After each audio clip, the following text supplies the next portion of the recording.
in the collective. So if any of you aren't in the new community, I'll paste a link here. You can jump in just through your LinkedIn, but we are going to house all this cool stuff that we are talking about in the different courses inside the community.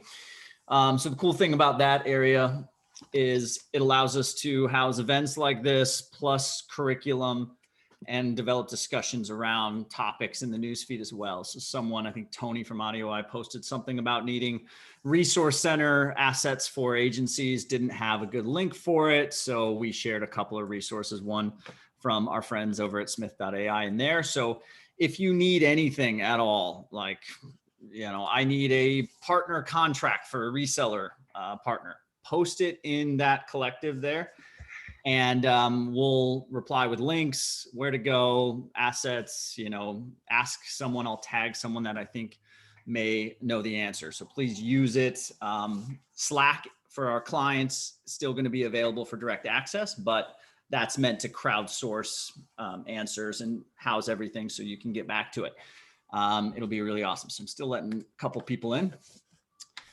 And then we will kick off this session from lovely Clodagh on how to work with, or how to set expectations. Yeah, that's the one, because we've had so many conversations about this, and this is a huge topic that I love. I used to work in the partner team at HubSpot. Just pop this one here. I think you've let me share the screen.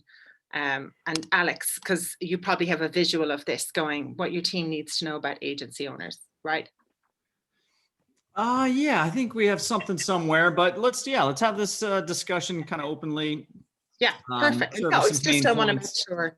Yeah, if you have something, I want to make sure we cover off the key points. Well, so why am I talking about this? For anyone who doesn't know, I'm an ex-HubSpotter, used to own a digital agency, and I've worked with over 500 agencies all around the world. I see a lot of common problems. So I've been inside the software SaaS business as a partner program manager, channel manager, looking after our channel consultant, helping agencies. So I just could see a lot of things coming up over and over again. And the big one, definitely was, how do these agents, like understanding these agencies, that's basically understanding where they're at as a business owner, because what they are is entrepreneurs. They're really driven.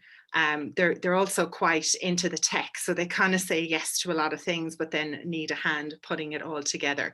So the first thing is, framing the expectations and making sure they have cultural changes for the program to thrive, and the sales approach methodology with agencies at the center. Really understanding an agency. So I highly recommend you go off and, it might be a shameless plug here, but like read any other agency books, but I'll talk to you about, I have one called A Happy, Healthy Digital Agency.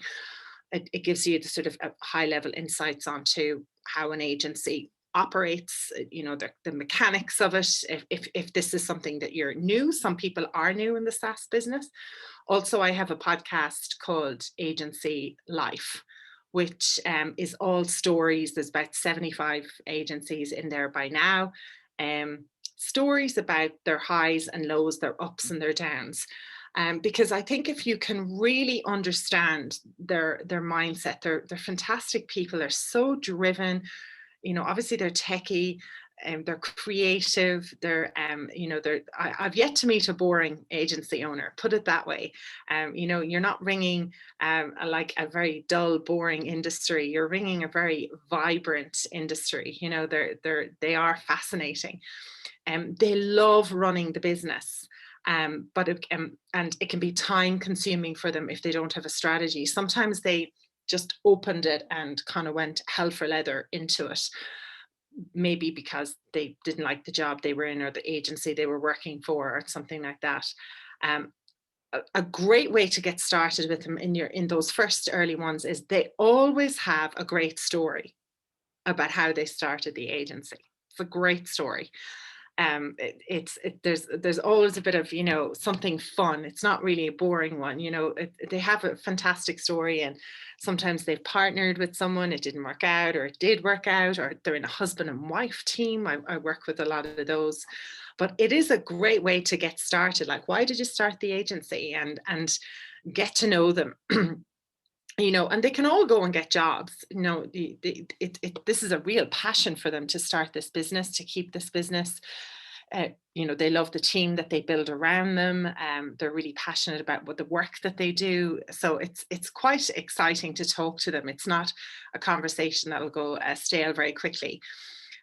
They're wanting to do more creative, but they have to do more operations and sales. So they might have started the business because they love doing web design or SEO or marketing creatives and things like that. But they end up where they actually have to do HR, culture, operations, processes, procedures, and it's not really their strength. So you might hear some challenges about that. So I really encourage you know, look at some of the agency books that are out there. And I know there's Drew McClellan, there's Jason Swank, who's with us too. We all talk about the agency life. So if you can get into that sort of mindset of understanding them or hearing stories for them, it really give you a great start when you first start talking to them. And definitely try and find out, why do they start the agency? Yeah, and one of the big things that we are dealing with right now is a lot of these creative agencies having to backpedal a little bit and find more recurring revenue type services, the project-based agencies that are seeing a lot of their business be taken out from under them by some of these more SaaS based agencies. So a good example of that is these no-code, low-code platforms are taking a lot of the larger ticket services away from the bigger agencies. Like Jason Swank had a big, you know, I don't know how many millions of ARR that he had. But today, those agencies are fewer and farther between. They're having to regroup and come up with what they offer on top of SaaS solutions, which is good for all of us as partner teams. But their mindset is still in the sense that they are the creative, they are the expert. And I was just on a call with ConvertCard about 15 minutes ago, and they have this whole CRO offer that they give their agencies, and they require the agencies put them on a call with their client. And they've been struggling to get their partner program off the ground. They've been struggling to get in the door with these agencies. And I asked them what their pitch was, and they literally said, oh, well, we call up these agencies and we offer a free CRO audit of their client sites. And I'm like, okay, well, how is that done? And they said, well, we asked them to put us on a call with their client with the intention of giving them this free, robust CRO audit. I said, okay, well, is that working? And they said, no, you know, it's kind of, you know, maybe 10% of them will get there, but then they won't let us, you know, fully get on the phone. They'll try to prevent us from getting on the phone. And I said, of course, you know, these guys are the expert, or at least in their mind, they are the expert in CRO. They have to be, otherwise their value to their client is less. So if you're trying to get in front of the agency's clients in this manner, I think 9 times out of 10, you're going to fail. You're going to run into those walls because you're not stroking the ego of the agency. You're not showing the agency where they are in the middle of the conversation. And you're not reminding them that they are the expert in CRO, not you and your software that's been built for CRO. So just kind of one of those things that is relevant for these personas of these new agencies that are coming out, or the agencies that had 200 employees, they had to let go of a lot, and they're doing some really creative or really strategic type service. And they know that they need your help and they need to figure out who they're going to partner with in the technology field, but they don't fully understand how they're going to go about that. And they still have that ego that prevents them from furthering conversations with people that are trying to just get straight to their customers and weed them out. They're kind of protecting themselves in that sense, right? Clodagh, I mean, anything on that you've experienced on your calls with agencies? And then I want to talk about sort of what exactly to ask on those first calls and how to go about those. Yeah. It's been interesting. So like maybe the agency owners, some of them that I work with might be in their 40s, early 50s. So none of the tech was in their lives, you know, as they did their marketing degrees or as they were learning. You know, they might have been at the early stage of the internet when they came into this, but they've learned on the street, and they're very savvy. And then there's a new breed coming in of like guys straight out of college. They're digital natives. Like, you know, I'm in my 40s. We had a computer room in our school. You know, I had no cell phone until I was 19. You know, so I'm not a digital native, but as it came on board, I learned it. So they're very street smart when it comes to the tech, and they've kind of scrapped things together, and they've gone, oh, I liked that, and they learn on the tools. Where some of the kids coming into the agency world now, they've had more formal education. They might have you know, they might have done dev courses or even data courses or anything like that. So there's a whole sort of level. It kind of understanding where their background is a really important part. Yeah, so we have a document here. I'm going to try to get it to everybody. I've got to share it, but I can share my screen. That's the right one, right? Yeah, yeah. Yeah, we kind of did this thought exercise, Clodagh and I, and the premise here is to try to make sure you have an SOP in place that, again, protects the ego of the agency, but really onboards them from a psychological standpoint, set those expectations correctly, not insult, not go around, not do anything that would potentially put their walls up, right? And Clodagh's the best at this. She can have a conversation with an agency and guard comes down, best friends at the end of the call. But some of us, it's harder. You know, we tend to be a little too business focused. And again, the premise here is to figure out, well, Clodagh, you tell me, but I think what we ended up is figure out what the agency is really going through at the time, you know, get to know them as a founder, as an agency, and then bring them into the partnership discussion by way of let them kind of come up with where you fit into the equation, right? Not putting it on them. But tell me, absolutely, what's going on? Yeah. And actually, do you know what you brought out as well? I actually have a very, it's at its early stages, but if at the end of this call, I might share it with you, the typical life cycle of an agency owner in a visual document. So stay tuned. All you note takers, stay on the call. So really understanding that, you know, you have to get into their mindset. These people can go and get a job. They can absolutely go and work for a big tech company. Sure. In fact, I was an agency owner, then I went to work for HubSpot, then I went back to the agency world. It's not that they don't want to be, you know, working for Salesforce or working for a software company. This is just a real passion for them. So trying to find out what motivates them. It's very rarely money. They're not in it for the money. They spend a lot of time. They can make a great way living from it. They can provide for their family. They can provide for everyone, but it's not really the thing that they're into. So figuring that out, what are they building? What stage are they at now? I'll show you the life cycle stage now. You'll excuse the graphics on it. It's a pre-graphic design, but it'll give you a good idea. What are they trying to keep this for years? Where are they at on the sales part of it? You know, I work with mergers and acquisitions of agencies. Some of them have started and they're ready to get out. Some of them have a 5-year plan. Others are like, sure, what else would I be doing? They love it, you know. So trying to figure that out. And what are they going after now? So there's always some awards that they're like, oh, I want to go for that impact award. I want to go for, in the HubSpot ecosystem, there is a tiering, which is, you know, silver. I don't think silver is amount, maybe gold, platinum, diamond, and now something called elite for the big boys. And, you know, what's the kind of, what are they chasing? You know, is it an award for design? Are they looking for, you know, maybe a recognition as an employer of choice? But there's always a goal that they're kind of go for. Again, great conversation starters. You know, oh, I see you can say, are you see you're in the HubSpot ecosystem? What tier are you in and how's that going? And generally they'll, oh yeah, we're at gold, but we're going to go for platinum. This is, they're driven by that. So you can understand. current KPIs, you know, what are they, what are their metrics at the moment? Like, what's their profitability? What are their, as you get to know them, clearly they're not going to tell you this on the first call, but these are all important things. You know, how are you against your target, and how are the leads flowing and things like that. ICPs, remind me that, Alex. What was that about? Yeah, so the ideal customer profile. So if any of you are using our partner track template, which I'm going to post here because I think it is super relevant.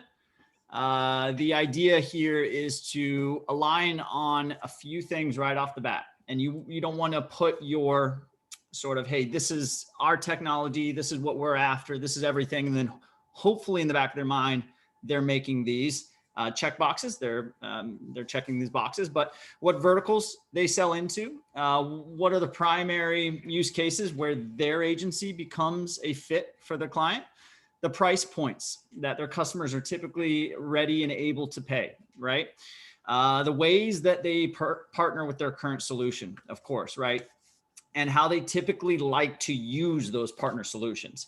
Your ICP or IPP and their ICP need to sort of align on these levels. And a good example of that is a persona. I posted a few personas in there, but we have a persona that comes up every, month or so here and there. They're fewer and farther between, but these are the agencies that used to partner with Infusionsoft, ClickBank. They like to white label tools like GoHighLevel.com. I don't think a lot of you on this call are going to be dealing with that persona much, but a few of you may be. But these people love to white label. They love to own the service outright in front of their clients. They will have white label dashboards. They will manage things like cold outreach. They'll manage email campaigns. They'll manage virtual reception like Smith. And they love that aspect. But other agencies don't. They like their clients to know exactly what's being used. They like their clients to be inside those dashboards as well. They like to mitigate risk, right? They like to have the client own that service as much as they own it, right? Some will, some won't. So that's very important. So when you get to the aspect of why you choose to how you choose to operate with your tech partner, that's very important. And just like Sales 101, the idea here is to make sure that you're asking questions that get you to your answers, but you're not putting the answer in front of their face, right? You're not saying, hey, we operate like this and we sell like this and we have this price range. You're asking them what they typically like, what their current situation is, what they like and don't like. You're getting those answers and you're letting them sort of talk you through this, right? And in the back of your mind, and maybe this is something that's a spreadsheet that you have, you're sitting there checking the boxes while you're on the phone with them, right? Yes, they do like this. Yes, they operate like this. Yes, the price range is right, So just think about those sort of things. And then I want to talk a little bit more about the alignment side. And one of the things that you guys did really well at HubSpot, if you can talk us through some of the things that you liked to do when you were operating internally at HubSpot and some of the things that worked really well because that sales side was so good. Yeah, right. This is something that they did well. It's interesting. There was some people who just did extremely well with the if we talk about HubSpot, obviously the great partnership model, and it was like howdy partners, and it was all a partner community, and there was a lot of swag, and there was the tiers. But the partner managers that I saw do really, really well were in a way holistic about the business. They understood how a small business, a small professional services business, and an agency ran. They educated themselves, they learned about it. So they weren't ringing their agencies going, what deals do you have for me? They were able to have business discussions with them. Of course, it led to sales. They weren't trying to be business consultants, but they could at least go, how are things going? You know, what's happening? Oh, you know, I was reading this book last week. Did you ever try doing this? I know you had a problem there. They really became true partners. And I saw many of the partner managers that I worked with in HubSpot become very close friends with the agency owners, you know, going for dinners with them, making sure they went and you know, shared information and well, helped each other out enormously, and they became a really vital part of it. Now the goal was the HubSpot partner manager needed to sell HubSpot licenses, but he could do it in such a way that it was very holistic, and they're the ones that I saw do really well. You're just going in there banging on about software all day long. There's 7,000 pieces of software that an agency could potentially have in their business. You know, that's a lot of conversation. So being seen as a valuable partner to them, um, that they were definitely the ones doing the events. The events were huge. I mean, a big loss last year for us, none of us to be going to inbound, first time in 8 years. I haven't been there. We're still feeling the pain from that. You know, that's a huge thing. Whatever event is on, making sure there's special partner events. Let's hope we get back to them. But the generic conference that you might have for your business, for companies, making sure you splinter off. At the moment, it'll be virtual, but making sure there's a virtual a part for specifically for agencies is a huge thing. And any extras, anything extra that could be, you know, offered there. Where are you going? Where are you flying around to? I'm just checking this out. I forgot I what we put that in. Don't you go to the juicy oh bit yet? yeah, we'll wait on that. But Yeah, yes, and we want to talk about setting expectations and how this is yeah, actually done. So I think the biggest takeaway there is those first couple conversations with the agency. Your job is to partner. You're not on the marketing team. You're not on your sales team. Let sales sell your product. Let marketing market your product. Your job is partnerships. So your job is a one-to-one relationship that is aligned in a reciprocal endeavor with these agencies. Your job is to give, give, give, and then take a little bit, give, give, give, and then take a little bit, right? that's right. Gary Vaynerchuk's jab, jab, right hook Yeah, analogy is perfect for this, right? I tell my partner managers, like, if you are about to go on to a Zoom call or any call with that agency and you didn't give them something on that last call, you know, and you didn't leave that last call with them saying, thank you, what can I do for you?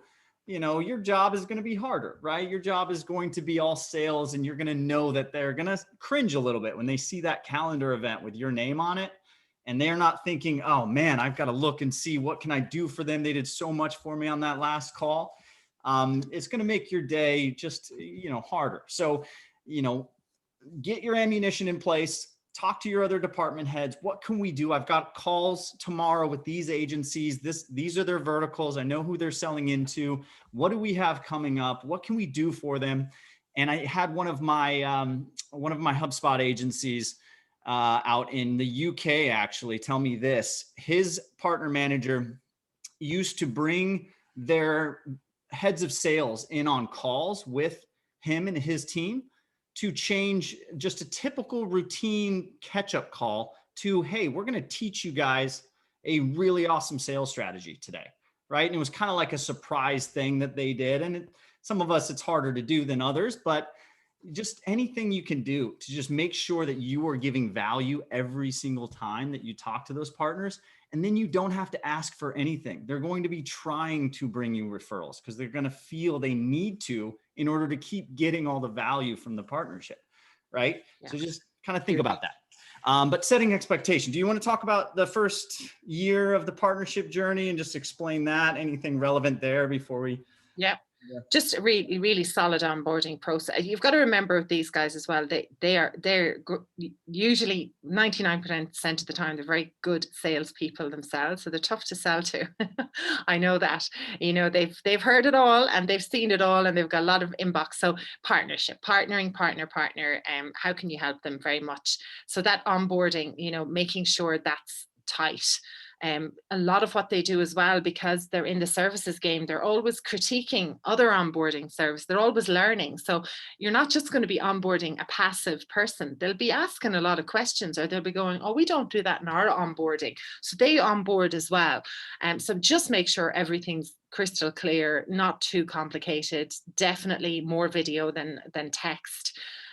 Most of them are just, they're fast movers. They got a lot of information coming. So make sure you don't have big reams of documents for them to read.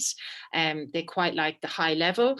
I definitely at this point as well, most of the agencies, and I'll show you in the life cycle as well, that you want to make sure that of course you're going to talk to the agency owner, but who does the work? Like, is there a head of revenue? Is there a salesperson? Is there an operations person who's going to do the onboarding? Is the salesperson who's going to do the selling? The agency owner can't wear all the hats. They try and they do in the very early stages, but usually they let go of those hats. They get a head of revenue and they get a salesperson, and then they get a team leader and operations client services manager in. And while you maybe connect with the agency owner every quarter, you're going to be working with the sales and services to execute and sell.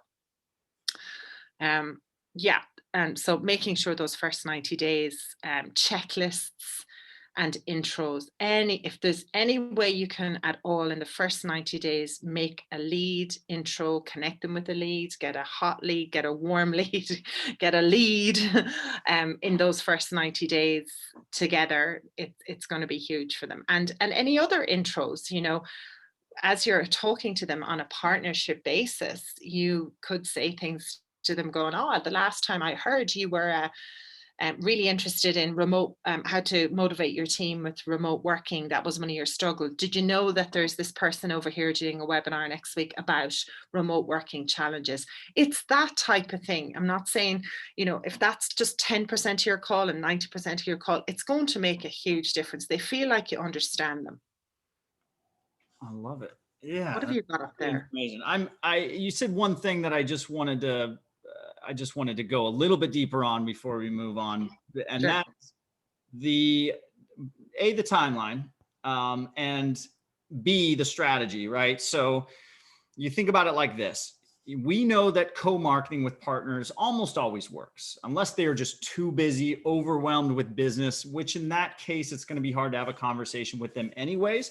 But all agencies need thought leadership, and they need to show subject matter expertise, and they need backlinks, and they need to be other places besides their website. All agencies need this to keep the lights on.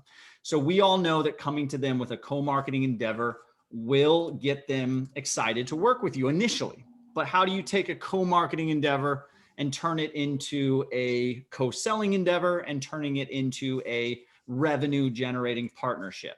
And I'll share an article on how to do this. We have a great video from our friends at ShareWork on how to move a partner from co-marketing to co-selling.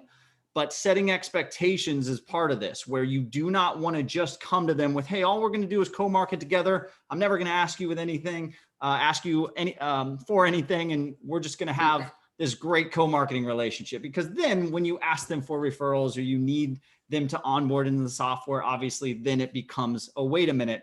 You told me that we were just going to do this cool co-marketing thing. So we do have a strategy for it. I will link to that. But first, I want to just show you this. I'll give you guys all access to this. Those in the Enablement Masterclass have this as well. But this is a very typical B2B SaaS onboarding journey that we've taken, dissected a little bit, and turned it into a partner marketing journey. So my background is B2B SaaS. And I did this all the time for the products. And how do you take a new cold lead and put them through an onboarding sequence that makes sense and gets them in touch with the right people at the organization? And part of the strategy is making sure that your partners know more people than just you and their partner manager, right? So if you're head of channel, yes, they're going to know you. Yes, they're going to know their account manager, their partner manager. But who else in the organization do they know? Do they know someone on the product team, right? Do they know someone on the CS team? You want your partners to know somebody, at least in customer success, sales, and I'd stress product as well, especially for those of you that are selling more robust solution like a CRM implementation type or some more robust solution. You want them to know someone on your product team. And here's a journey where you schedule an introduction to those people, right? So they have the partner marketing manager and the head of partnerships or the partner manager, right? Or this could be partner enablement and your partner manager. Each one of these little arrows and icons, you can read the index there and see what it is. But at a certain point, you want to introduce them to your head of product or your product manager to let them know, hey, this is another person on our team that you can know. That's great for us to add stickiness and friendliness. But also, we want you to be the expert in the product, and me as the partnership manager, even though I'm great at my product and I know the roadmap and I know all of this, hearing it from the product manager is going to be better for you, right? So this is the suggestion. And it goes on, I think, to day 45. And some of these are Zoom calls. Some of these are just email touch points. Some of these are part of the newsletter. So I just wanted to show that. I'll link to the share link. I'll figure out. That's amazing. And you guys can just check it out and see if it's something that you can use inside. Yeah, that's absolutely amazing. And you know, a big thing that I saw as well, just as an idea, of course, because you might feel like, oh, my product team would never talk to a client or never talk to an agency. That's fine. Definitely go and get ideas at, this is what HubSpot did, whatever your company brand is, ideas.companybrand.com. So they had ideas at HubSpot.com. So anytime somebody had feedback or an idea or something, they just go in there and detail what it is, and then everyone else could vote it. At the end of the month, the product team would go to all the votes, and then they'd make a decision and report back to people. So we understand that sometimes product teams not great at talking to people and prefer to just do their product and their coding and their work that they do, but there's no reason you couldn't set up a channel for that. And plus it means everyone gets heard. Some of the ideas might be a bit daft, doesn't matter, they won't get voted up, but some of them can be absolutely revolutionary. And that's how HubSpot has changed their product all the time, with direct feedback, by having a container for it and a process. Yes. Okay, so back to the main topic here. Setting expectations. Yeah. My advice would be in this article that I'll share here in a minute. And I think we have a training session inside the collective somewhere that is by ShareWork. I'll just show where to go and grab it here. And this is all free for you guys, so don't worry about me trying to sell anything right now. But this is brand new. Check it out, really cool. But in here, there is a enablement process from ShareWork. Maybe I haven't uploaded it yet. Maybe. Here's the one with Miro, by the way, for those of you who want the Miro board. Hamali, great partner manager over at Miro. She includes her actual partner enablement journey, a link to it. So you can actually spin up Miro and just copy all of hers, which is awesome. And then here's ours down here, so you can check that out. And then the ShareWork presentation, I'll have to maybe add it. I may not have added it yet, but that's where you take a partner from co-marketing to co-selling. So setting those expectations in the beginning, saying, hey, here's what you're going to do in your partner track from day 1 to day 40, day 80, day 90, day 120, whatever it is. You're letting them know in the first presentation, like, this is what we're going to do together. You are agreeing, you're giving me that verbal of, this is the end of the track. You're trying to get there. We're all aligned on everything that we do that your clients also need. We know that your clients need us because they're mentioning CRO and site migrations and they use Shopify. You know what your options are. You're either going to be referral only or you're going to go down the implementation track. And this is the timeline. This is what you're going to do in the first 15 days. You're going to tinker. You're going to try out the product. We're going to get on the phone and co-sell together. We're going to do a co-marketing campaign. You're going to be an expert implementer by day whatever. And that means added to the directory, included in product road mapping, invited to Slack, I don't know, whatever it is. And you give them this. So the setting expectations is all about you making sure you're presenting the full track, not, hey, I'm your partner manager. We're going to be great together. We're going to do all sorts of stuff. Here's some case studies. Check them out. And scheduling another call. Get them to agree. Yeah. Right. I'd add, if at all possible as well, about do some guesstimates on time expectation for them to implement. And this is, again, is why you want the sign off and the buy-in by the agency owner, but you do not, you need to know who's doing the work, because the client services manager or the salesperson, how much time do they have to spend training, learning, selling? How much time do they have to spend on the implementation of these things? That there's no point hiding it. You need to tell them, look, unless you give this 4 hours a week for the next 3 months, it's not going to work. That's clearly something very big with something like HubSpot. It could be anything up to 8 to 12 hours. It didn't work if you didn't do that. So that's it's a tough one. Don't hide it. So do some guesstimates, be upfront, but always find out. So who on your team is going to do the work? It could be an account manager, it could be their marketing person, but someone is going to execute. It won't be, and it shouldn't be, only the agency owner. Get them to make sure they bring in some of the team to help them as well if they are a small agency. Yeah, and I'm gonna show Pete's. He's on the call right now. This is Smith.ai's partner track as an example. Oh, hi, Pete. Yeah, they've got an awesome sort of step at the very beginning where they make sure that the agency has an account, uses it, tinkers, give them that. They'll love it right off the bat. They think, oh, free software, great. Most agencies in that persona where they are, they love to be the ones that know the software inside and out, meaning the founder. Some founders aren't like this, where they'll hand it off to someone on their team and then they'll come back with an agenda. The bigger agencies are typically like that, where the founder won't be the one to tinker. But if your agency persona is that founder that loves to tinker, they love to be the expert in the software, giving them that account, letting them know it's always going to be free. It's not going to be a trial phase. They're going to use it and they're going to be an expert, so that in phase 2, they've done a couple of product check boxes. They've committed something, they've built something, they've done something, and they're at least up to par on what the product can do for them. And then you go into, okay, well, who in your book of business? And I love setting this as an expectation too with all the agencies. You say, hey, send me a list of URLs for your clients that you think would be a good fit for our product and the service that you aim to build on our product, right? Every single call, before the call, remind them, hey, on our call, I'd love to go through that list if you have it.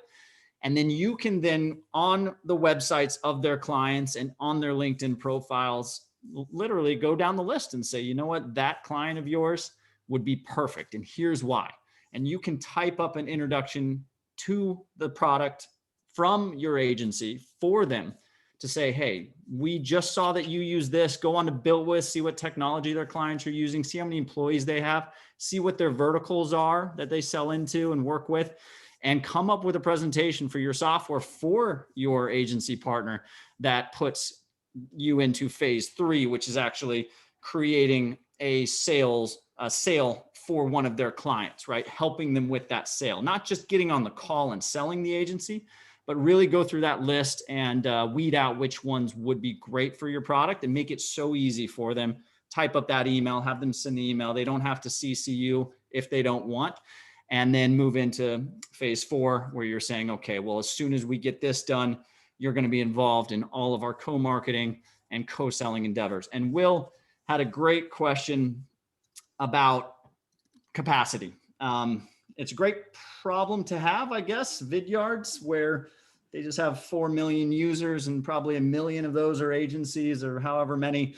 And Will is just bogged down. He doesn't have time to sell, but he does want to, play around with the program. I think, Clodagh, you would be the perfect person to answer this, because I think you had probably 200 accounts dumped on your lap. Same. Yeah, same.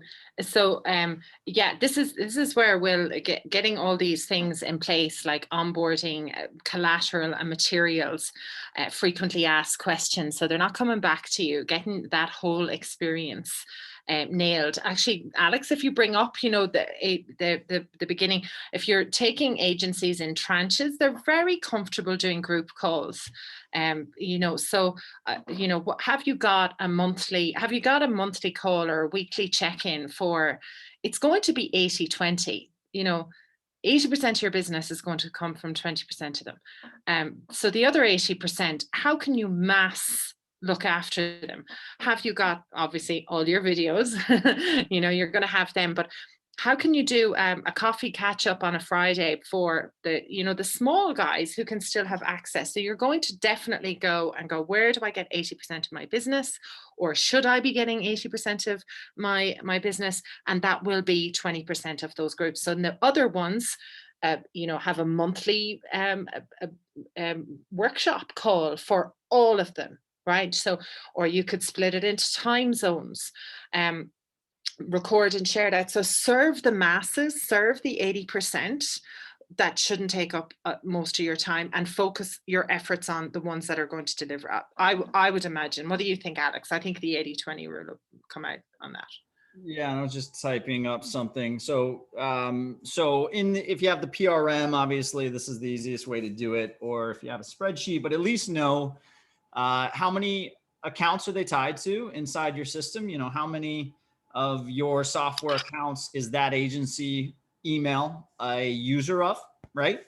Total referral business, have those key KPIs that allow you to bucket those agencies into that 80-20. So I think the very minimum is just to say, okay, well, of the 120 that I've been assigned, or of the 200, whatever it is, who's actually someone that is on track to becoming a big partner, who's early on, who's later on, and then how much is going on associated with that account based on their stage, right? So this could be a Kanban format. This could be a simple spreadsheet format.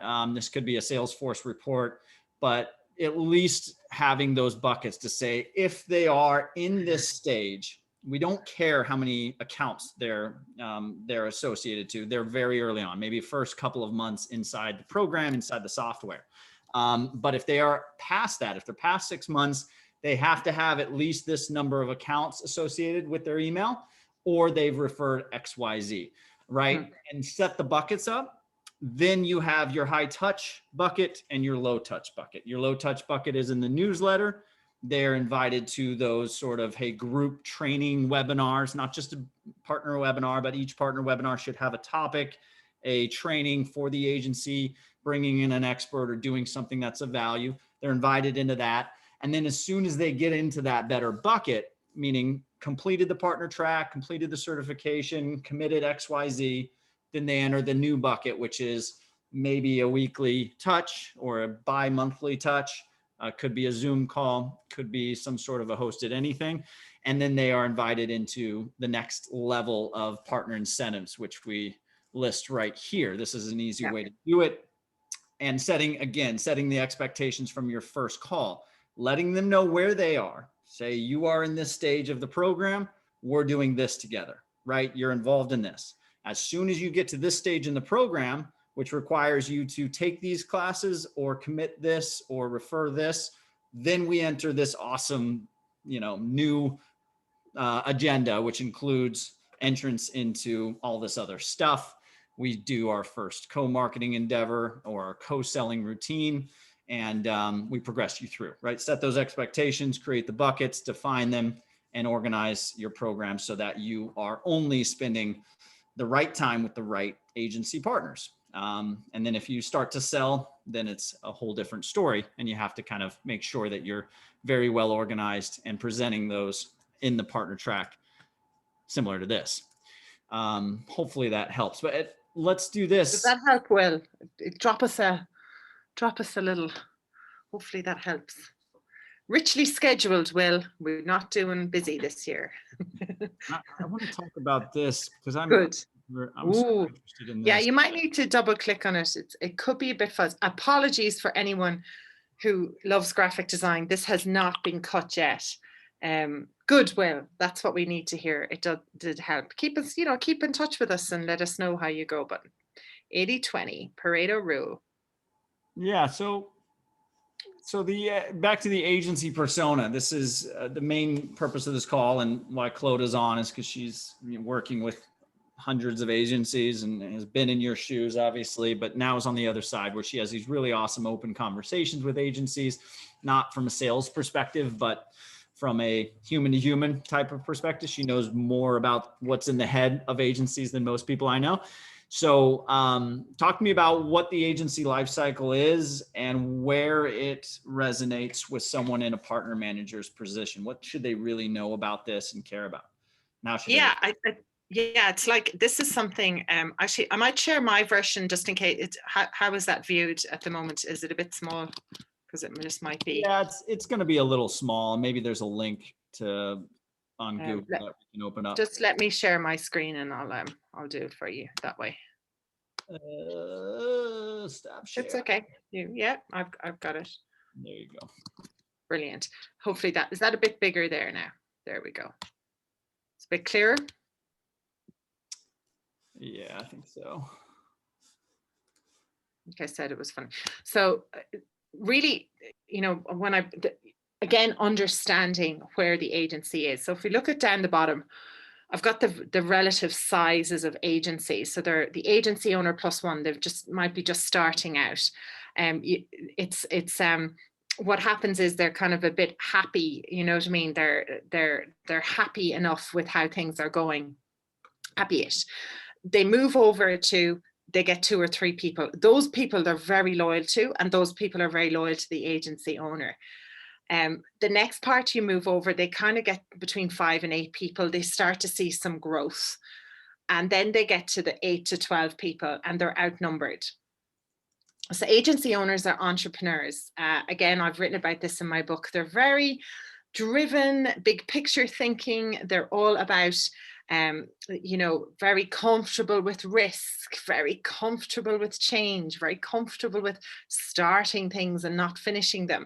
But after a certain period of time, they get employees in their business who want to work with them, but don't like the way the entrepreneur works. The employee wants to know their employee rules and regulations and OH&S and their career plans and their payment grades and all of those things. So in the beginning, these things are kind of left aside, but when there's 8 to 12 people, the agency owner can somehow feel outnumbered. So you can see there where they get to. So I'll talk to you about what the lines are. Like I said, this is still growing. They get a lot of energy, goes up, but the bottom curve is about sales, like the revenue, right? It goes up and up, but the profit starts coming down because they've started to hire more people. There's more tech involved in the business. At the very top, you'll see what their why is. In the beginning, their why becomes they escaped a corporate job. Like, this is what I'm saying. I'll go and ask them their story, go and listen to my agency life. You'll actually hear all of this. The stories are fascinating about, I was here and I met someone and this, how it happened. So they're escaping something. They love doing marketing for clients or web dev or whatever it is. They're trying to build a lifestyle business, or they want freedom. They just don't want to work for the man. As they get into the business, like into that 5 to 8, 8 to 12, if they start to join the HubSpot program, for example, they want to be platinum diamond. They start chasing vanity metrics. They start going, I want to be a 25-person agency. I want to be 1 million, 2 million. But you never hear about their profit. Some of them are working in single digits because they never spent time understanding the mechanics of the business. So this is where they get to, and then it all hits a wall, and it's a sales wall. And this is make or break time. They're going to plateau. And in that plateau, they're either going to increase, they're going to decrease sales and revenue and revenue and profit. The things that are going to get them out of it. So I put the ones in yellow that are going to get them out of it. If they start to implement EOS or a business methodology, that's the entrepreneurial operating system. So when you're talking to them, you might hear them say things like, we're implementing blah, blah structure, scale up, EOS. You now know you're talking to a business owner that's got through the other side of the sales wall. They've created a culture of learning. They've created communication code. They've got processes and procedures and HR and structure, career plans and paths. They can now increase their profit and they can increase their sales. And the 2 key people you will see in their business, if you were looking and researching on LinkedIn, looking at agencies, seeing what size they are, if there's an agency owner or partnership and they have 2 key people, a team leader or a services person and a person in sales, because right up to that sales wall, the agency owner has been doing everything. They've been managing the team, they've been selling the dream, they've been implementing, they've been doing operation, they've been doing finance, and they're worn out. So they kind of get to this point. So a really good benchmark to kind of go, well, who would we start to talk to is, has the agency owner taken themselves out of the sales process? They might come in the big deals, the big closing deals, but they should not be doing prospecting, business development. They should be the only salesperson in the business. So you'll see that on LinkedIn. You'll see the agencies that have got a head of revenue, a sales director, a sales manager, a sales BDR. And have they hired someone to look after the people? And once they get through that wall and they implement all those things in yellow, they can really grow and they can satisfy the needs of the employees, and they can be in a really good position and start enjoying the business again. So I know this is the first time I've shown this to Alex. I wonder what you think after all the conversations that we've had. You know, we want an agency to grow a profitable business, sustainable business with a team of experts, fantastic culture. They do great work for interesting clients that they can either scale the business, sell the business, or work part-time in it. Yeah. Things are changing right now, and it all depends on who you're talking to and what stage and situation they're in. But agencies, I think, are overall getting more excited about being agencies. I think there was a period before COVID where people were very open to potentially selling, joining. Mergers and acquisitions were taking place a lot. There was a lot of that talk, yeah. Most of the agencies I've talked to, especially e-commerce, are loving being agencies. They've got a renewed sort of, vigor or love for just agency operations in what it is. And that is a perfect opportunity. I think why partnerships is becoming so exciting right now, because they are now thinking to themselves, well, what does the next 10 years look like? And how am I going to get to my goals? Yeah. As opposed to thinking, do I sell? Do I join this company as an internal XYZ? You agree with that, right, Clodagh? Absolutely. It's been, a phenomenal year for agencies. And as long as they figure out those things about sales process and the people management, they are really enjoying the business. Most of the agencies that I've spoken to, they have increased, they are growing, they are pivoting, they're excited about their business. It's a huge opportunity. And for us that have been in the game for such a long time, 14 years I've been at digital marketing in various shapes or forms. It's kind of like, oh, now you're all on the bandwagon, so even if companies have had a great website, they want a better one. If they have done some marketing, they want to do new things. There's marketing AI coming down the track, like so many positive things. And now you're right. I remember all the merger and acquisition talk that was going on in 2019. Haven't heard a lot of that going on last year. They're loving their business, they're growing their business, and they figured out how to work remote, do great work. And they just have this influx of now people going, we really should get on and sort out our digital marketing and sales. Yeah, and back to Will's question about working with the agencies that do have the time, the bandwidth, and want to help and commit revenue and be active. We're doing this thing now with all of the agencies in our other community and interviewing them and having a strategic call on who your go-to-market partners are for this quarter, right?